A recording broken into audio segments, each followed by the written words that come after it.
The personal branding paradox in the age of AI, and lessons learned from the latest Hormozi launch. So this week, it was my birthday, 43 and feeling pretty free. And no, I did not celebrate by watching the Hormozi launch, although the scale and volume was certainly impressive. Now, more on that in just a moment. Instead, I spent the day on the tractor moving 50 round bales of hay into the barn, which in turn will feed our herd of cattle over the winter. Now, IRL instead of URL. Speaking of which, last week, as you may remember, I was in Nashville at an amazing author mastermind that I wrote about in issue number 60 of the Digital Contrarian, inside a room with 40+ million copy best-selling authors. It's worth checking out. And next week, I'm delivering the opening keynote at the 2025 Newport Global Summit in Newport, Rhode Island, alongside Barbara Guggenheim, Steve Forbes, and Alan Patrikoff, the legendary venture capitalist. And by the way, a huge thank you to my private client, Diana Orley, for inviting me to be part of the summit. Then in 3 weeks from now, Tylene and I are hosting the inaugural Return to Real Mastermind experience at our farm here in Vermont. Now, this event, unfortunately, is 100% sold out, but you can still get on the wait list for the next events that we host here on the farm. And I'll make sure that we include a link to the waitlist page in the description with this episode. So all to say, it's been a busy few weeks. And more importantly, it's also been a really busy few weeks in the world of AI. We've seen OpenAI's GPT-5 rollout and user backlash around personality loss, i.e. people grieving their AI companions changing overnight. Yeah, it's pretty wild.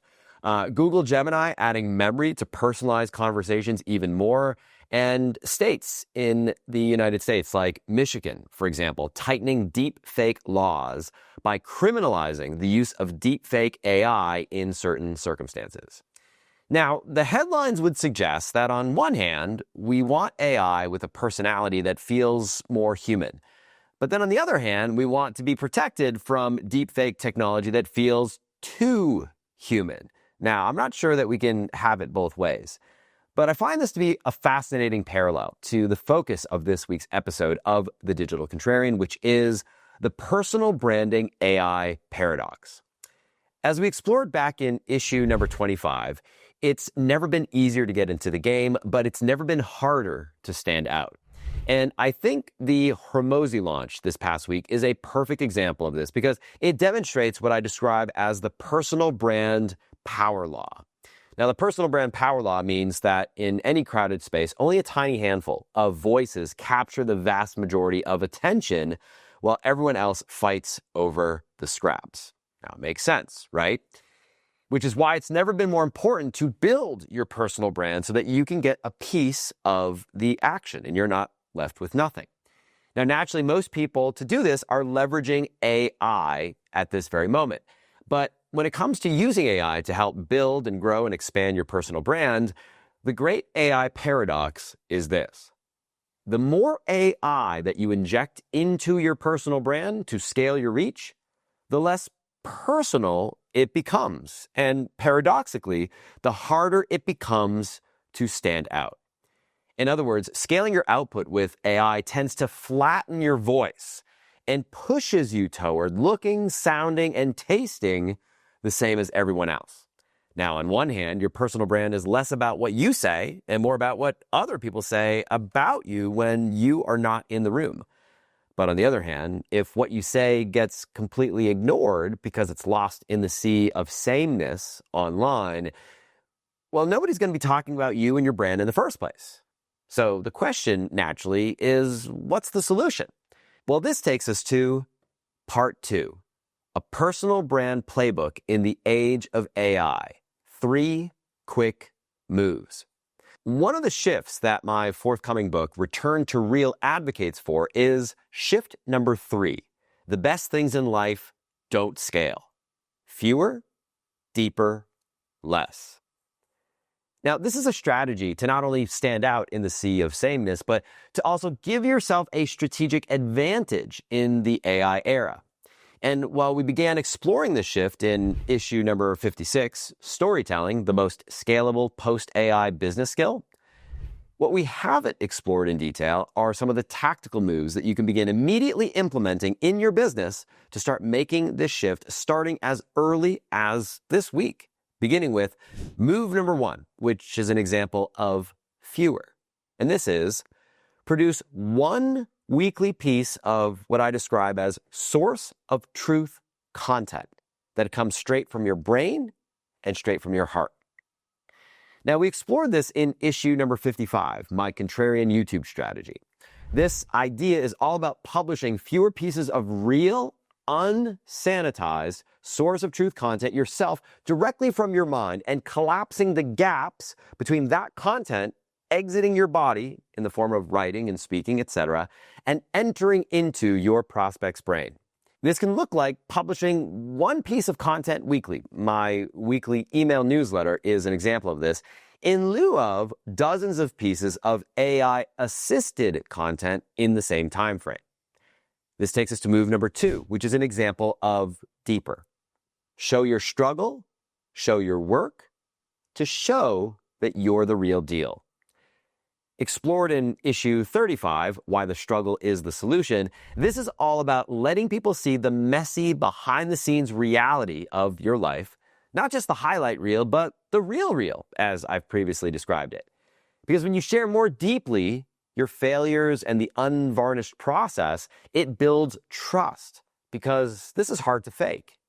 In an AI-saturated world, proof of work receipts, i.e. the equivalent of those hay bales in the barn or an emergency room visits on the farm along the way, not only builds trust, this helps become part of your brand moat. And it shows people that you are the real deal.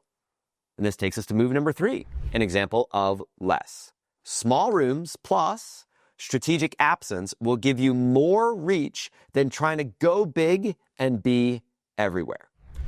Coming off a launch like Hormozi's, it's natural to think, well, maybe it's worth trying to emulate the whole go big and be everywhere personal brand approach. But remember, what you're seeing in that launch is the personal brand power law at work. And then on top of that, the level of relentless, maniacal focus to be everywhere for years leading up to a singular big launch like this demands a decade-long level of sustained intensity, sustained execution, and sustained sacrifice that few are capable of, not to mention the years and years and years of 12 to 18-hour workdays, 7 days a week. So instead of trying to go big and be everywhere and running the risk of burning out and running out of resources along the way, a more sustainable approach, arguably, is to put yourself into a series of multiple smaller rooms that not only build powerful relationships, but which are strategically aligned with your goals, i.e. your equivalent of the million-plus copy best-selling author event, or the Newport Global Summit, or the Vermont Mastermind Experience that we're hosting here on our farm. Just a few rooms like that can make all the difference in the world to your business and can open up incredible doors. And the beautiful thing about this approach, and not trying to go big and be everywhere, is that depth compounds. And what I mean by that is getting yourself into just 1 or 2 rooms like this can be all that it takes to create a domino effect that opens up bigger and bigger and bigger opportunities. So, the power of strategic absence, explored in issue number 27, Your Strategic Content Ecosystem, explains this concept in more detail. Okay, so where does AI fit into all this? And how do you deal with the whole personal branding AI paradox that we introduced a few moments ago? Well, that brings us to part 3, how to amplify your personal brand using AI without losing your authenticity or your audience. Did you see that headline right there? Yeah, the one that you just heard me articulate out loud. Yeah, that's a headline that I helped craft for a private client of mine, Mike Kim. Now, you see, this week, Mike is hosting a personal branding AI virtual summit that explores the very question that we've been discussing at the heart of this week's episode.